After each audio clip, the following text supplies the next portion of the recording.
Before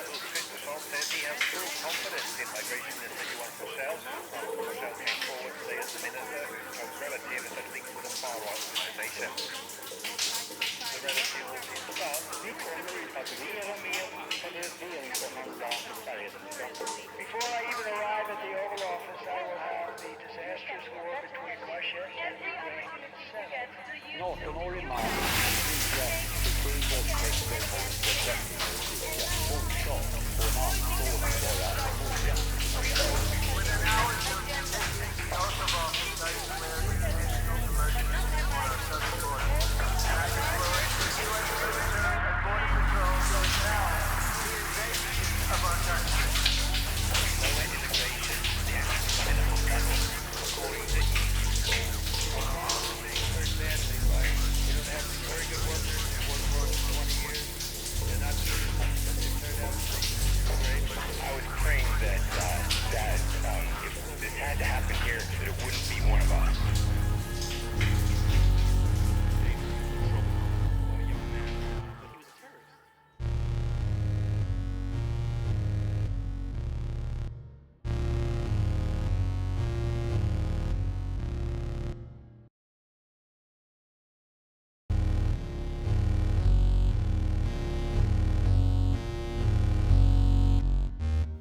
Lagom is something I often think about.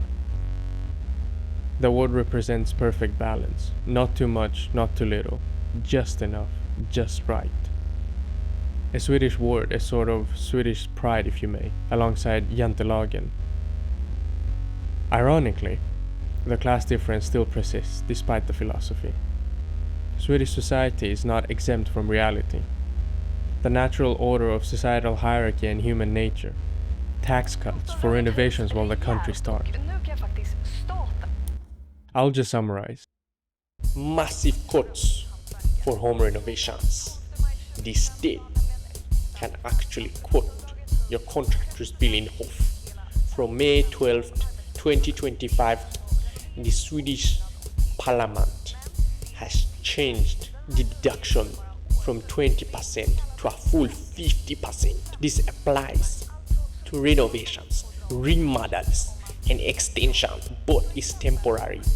The increase only applies until the end of the year. The so-called cap is 50,000 krona. No more than that, depending on the household, of course. The members, a total of 40.35 billion kroners of the government's tax budget so far. The rule took effect so swiftly it felt like an executive order. This rule benefits once again only the ultra-wealthy, those already sitting on millions. Even if we try to justify this by saying that people who couldn't afford a home will now finally be able to purchase and renovate. Even if that was the case, no real property can be realistically built and be paid for in 6 months. People do take advantage of that new rule or tax cut or whatever you want to call it. It assumes that you're already sitting on millions, since even a rundown property on bare land alone will run you at least 2.5 million. The government is focusing on what's important per usual. A massive tax cut for the rich, while people pay absurd prices for groceries like 317% increase on tomatoes. Math was never my strong subject, so let's put it in layman's terms for all the smart people like me. A 317% increase is this. Imagine paying $2 for a kilo of tomatoes, and all of a sudden you're paying $8. Same product, same amount, 3 months apart. Not to fear, a new tax cut for groceries is coming soon. How soon, you might ask? Well, rich people get priority, so 2 years after we've built our mansions, then, only then, we shall liberate the peasants. Bringing this amazing law, a whopping 6% cut on groceries. Of course, it's also temporary, just like our mansion building tax cut. Or else how would it be fair? We love to keep the essence of jantelagen alive in this society, as you can tell. You really start to see the double standards here. I can smell Marie Antoinette's famous line already. I can bake my own cake, thank you very much, government. Don't piss down my back and tell me it's raining. government. So when they said less tax cuts, they didn't mean for you, they meant for themselves and their friends. Even the timing of the grocery VAT cuts is intentional, just in time for the re-elections. Something to brag about once the debating starts, just in the nick of time, when inevitably they will be voted out. Some sort of push and pull abusive relationship tactics right here. It's no different for the rest of the world. As I mentioned, societies are built more or less the same, none that are impermeable to hierarchy. Here are two more such Marie Antoinette examples. This is Charles Schwab. It's not just a fellow, it's actually an individual. He made $2.5 billion today, and he made $900 million. That's not bad. He made $2.5 billion. Public transport is privatized, healthcare is being privatized, education is being privatized, energy is privatized, phone services are privatized, housing is privatized. Oh no, I wasn't talking about the US, I'm talking about Sweden right now. Politicians have connections in all privatized sectors. By the very least, they're invested in them, to which they want to enrich the pockets of their, call them friends, call them contractors, call them contacts, call them favors. In summary, Corruption is not bad. Corruption is only bad if I'm not involved. Yes. But if I'm part of that corruption, I'll defend it. we allow such tyrants, villains, and personal interest protectors to decimate democracy into simple numbers, as if it's a yearly profit report. We allow them to govern over us. The world is going through an identity crisis. Freedom of speech is so doomed that insulting, or maybe just offending, I don't know, it's a bit unclear, offending an officer or any other public servant will lend you unspecified jail time. Threats and abuse against social workers, anger and threats against police officers, in a manner that is intended to violate the official's self-esteem or dignity. These civil servants include police officers, teachers, healthcare workers, and social workers. But where can the line be drawn for what constitutes verbally abusing public officials? You guys like Wendy's by any chance? Sorry? Y'all like Wendy's by any chance? It's in the end zone. Like Wendy's? Yeah. No, I don't hate it. You don't hate it? Okay, so I wanted to know, do you guys like Wendy's nuts at your lip by any chance? When it comes to answer the door, we're gonna kick the door open because we gotta make sure people are good inside that room. Don't nobody even live over there. Shut your dumb up. What's going on? You alright? Well, you wanna dance? Yeah, let's dance, pussy. We've forgotten our roots. Americans, the labor movement, the Boston Tea Party, American Revolution, not to mention Columbus, Germany, Italy's Mussolini,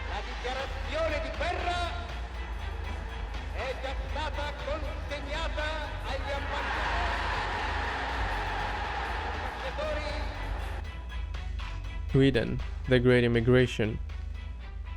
I was going to mention France, but they have been stepping up.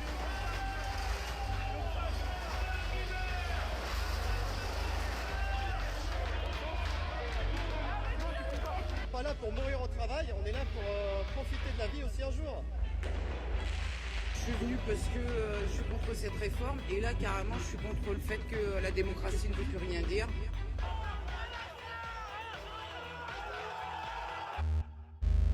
On top of enriching their families in all this corruption, they're left with way more money than they can spend. So they get into serious hobbies, knowing that their political friends will bail them out, or by the very least keep such cases away from the public eye, Are you still talking about Jeffrey Epstein? to later be used as examples for future reference to what punishment there will be. What I mean by that is that once a case gets a positive outcome for the victims, that case can later be used as an argument in order to win a similar one in the future. So they don't want such cases to get a positive outcome, they just want to deny. For example, a study by ProPublica has found that the government wins 98.2% of its cases. Anyways, the serious hobbies that I was talking about that they get into is children. Here's another example. and a parallel from what's happening in the US and what's happening in Sweden. Enligt hovrätten var det oklart hur ordet snippa skulle tolkas. Domen utlöste en proteststorm på sociala medier. There's this idea. There was an idea. Start. No, not the Avengers, for fuck's sake. I'm talking about the other one. That if people become oppressed enough to a point of no return, to the extreme, to a point that no human being should find themselves in, then and only then will they stand up for their rightful rights and freedom. You may say that this is just fiction, and fiction is not reality, but we do see these real examples in the real world. Nepal, Bangladesh, Brazil, Philippines. These tyrants don't have to use primitive ways to exploit us. They make us believe that we need them, for starters. Despite the biggest changes in society taking place thanks to the working class, the common people demanded changes that affected everyone equally. Such an example is the Folkhemmet movement led by the Social Democrats between 1932 until 1972. Desperation and artificial crisis are what dictators and tyrants hide behind. All that to create instability and pockets filled. We're all catching on to these tactics. There's a reason why even billionaires are being singled out from the crowd, being provided with their own personal spotlight. Yet, just like clockwork, absurd news breaks out, stuck like glue in your most crucial times of doom scrolling. Something non-critical like the king decided to kiss his hat or some shit. Nothing worth moving a pinky, just in time to snatch your attention from what's right in front of you. Then again, what can you do? You already work 8 hours a day, 40 hours a week, 20 days a month. When do you have time to protest? You barely have time to eat, cook, shower, then get ready for the next day. Depending how long your commute is between your responsibilities, of course. This system benefits the ones at the top of the hierarchy, keeping you far away from the two things that would result in them losing the grip that they hold over you. And they're willing to do everything to keep this power and sense of control, even if it means diluting democracy, breaking human rights laws, international laws, and etc. Okay, enough talk. Let's get into the render and the destination using this fuel. But not before we get to see the car. Stop complaining.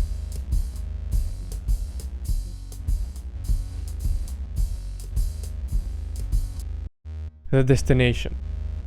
I wanted to ground this render by having a balance between the extraterrestrial and human presence. To immerse the viewer, I chose to have the dialogue being written in real time. An effect to make you feel present and immersed, as if we were sitting in that chair ourselves, or us being the camera, rather than detaching ourselves from the setting and environment and thinking that this is a made-up reality and far away from ours. In a way, balancing familiar with the uneasy cold feeling. I use the figure as a subconscious thought of afterlife that lingers in all human beings, whether you're religious or not. Hence the mention of God in the title. I was thinking about a prologue that would give some context or some base rules for this endless backroom. Something like, humans have infinite knowledge here, but they're filled with pride and guilt. They cannot lie to the figure unless they lie to themselves. The figure awaits. Something like that. I was honestly too excited to get started and just forgot it in the process. The environment and the idea hit me like a light bulb. Once I made the connection that we as human beings are just repeating history as it was taught to us. Hitler blamed the Jews for Germany's loss of pride and inflation, promised glory, restore glory for its people. Make America great again. What was it saying? Right, yeah, make America great again. Right. America. I remember how one of my favorite artists made this really ominous segment to mark a new beginning for their lives. A change from their old character to who they want to become next. I'm of course talking about the one and only Mr. You can really start to see the similarities here. So the figure starts. Did you use your intelligence to learn from your past or mistakes? And I'm referring to us learning from our history to avoid societal decline and progress. I timed how long it took to read and say that dialogue before moving to animation. You see it marked in seconds. Wanted to make the characters move for that exact time span, both for a sense of immersion and for me to later create the time-distorted dialogue that takes place between them. Actually, the weird noises that you hear, it's my own voice that I hid as an Easter egg. It's another dialogue between them, slightly encrypted with basic audio effects. Any rookie music nerd can decrypt it for some additional dialogue, like another layer to the onion, like a DLC if you may. The human admits that they did not learn and still created an artificial enemy for personal gain. The projector clicking was inspired by the game Control, which was an experience to say the least. They infused paranormal with the retro. Can't wait for the sequel.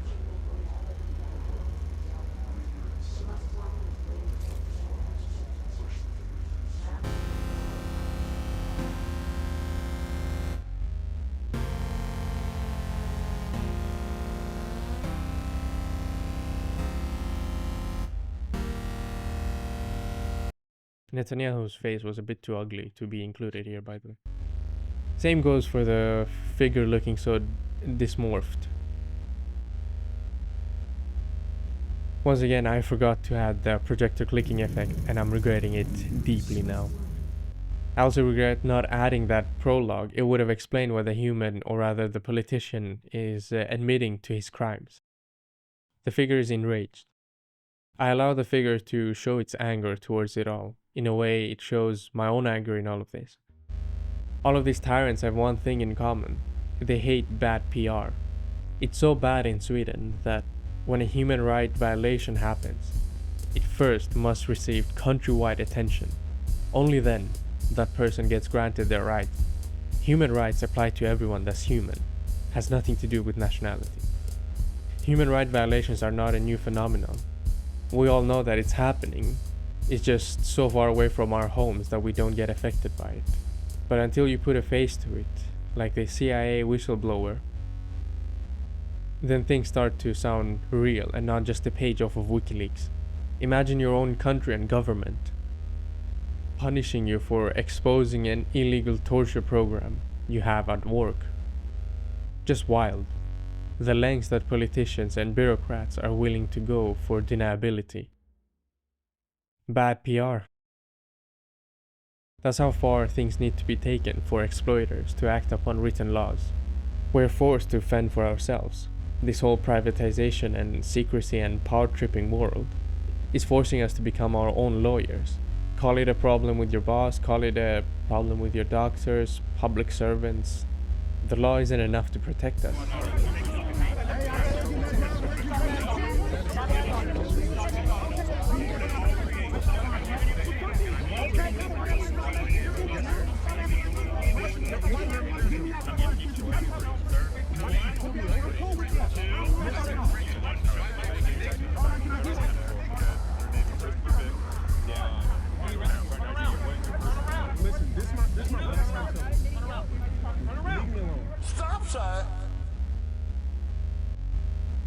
Voting does not guarantee that they will deliver on their promises. Instead, they make false and even impossible promises, to which is completely okay to do, by the way, somehow. So you take an extra step towards democracy to protest, to show your dissatisfaction. And that's the only way we have, as of right now. Even that is being classed as terrorism. We've made it 1 year penalty for inciting riots. We took the freedom of speech away because that's been through the courts, and the court said you have freedom of speech. Protesting like the French Revolution has been patched in the last decade. Unless we get oppressed, all groups equally, like the pension laws in France, to a point that the whole economy stops due to the protest. Here's what's going on. It all started in July when right-wing Prime Minister Francois Bayrou announced a new budget for 2026 with budget cuts which would affect public spending, freeze pensions, and eliminate 2 public holidays holidays to reduce the country's debt. This made people furious as they're already struggling with unemployment and high taxes. Remember simple numbers? No authority can be trusted. We're on our own, or we're all together. Here's how the anti-immigration narrative benefits the pockets. I won't read them because it's going off topic, but you can feel free to pause and read it if you like. But in summary, there's a reason why people like Jeff Bezos don't want workers to unionize and demand fair pay. There's a reason why you focus on immigration instead of blaming your employers for not paying you a livable wage. I added the eat, walk, look, dress, believe, different dialogue kind of as a filler, but I now realize how stupid yet spot on it is. Now, informal dining in Britain, it's unlike... Yo, you could steal a fork. Fuck you. Even Chinese people are like, I would rather use 2 little sticks. 2 sticks. Then use my finger. That is disgusting. The thirst quenching people have to separate themselves from the common person, as if people are no longer people, as if they themselves were made out of Galactus's wussy, pure cosmic divine energy. The figure hates excuses. The rest of the render is pretty self-explanatory. The human not willing to take accountability due to his newly found shame and guilt, now that he's all-knowing with infinite knowledge. The shame finally caught up with the exploiter. He's so ashamed that he tries to get angry, tries to justify by deflecting, trying to escape his own past. Eventually he has no choice but to admit to his actions, and ultimately accept judgment. Now that he's all-knowing, with that knowledge comes the burden of knowing his own fate, that the figure awaits him. He comes to terms and replies truthfully. In conquest of total power, pride, and greed. Yet again, in his last moments, we see him still being prideful and angry, thinking that he is the victim, just like how far-right activists, ignoring the damage that their opinions influence and fuel hate, by bringing suffering to everyone except themselves. It becomes a cause to fight for, that people are not as hateful as them, not to mention the self-manipulation it takes to tell yourself that you are the underprivileged one. Don't just take my word for it. Just watch this interview with a former neo-Nazi that explains the complexity of a hateful mind better than I did. Here's another interesting one by a former FBI agent that infiltrated Hell's Angel and even the KKK. In the end, he goes back to his familiar ways, tries to deflect of what's to come, trying to get out of this soul-crushing chair. He's afraid and he still cannot fully admit to it. Deep down he knows, yet he still tries. Deception, manipulation. Asking the question back, or asking for sympathy, thinking that the figure would understand or forgive him. How we see God is a direct reflection of how we see ourselves. So when the figure asks him, "Who gave you authority?" it exposes how the exploiter sees himself, truly sees himself, and not the image he sells or self-manipulates himself with delusions. The human ignores who and what's in front of him. It is due to the figure that he has this paradoxical knowledge. Yet, the human never learned. Even in his last moments, even after all of this, even after having a full conversation, he repeats history once again. There are the fundamental things that never change.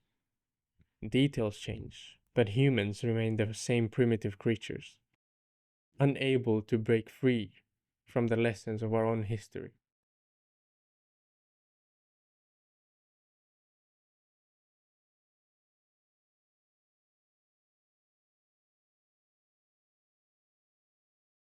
You want to put the A, you know, A.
What do you have to say for yourself? Interrupting me.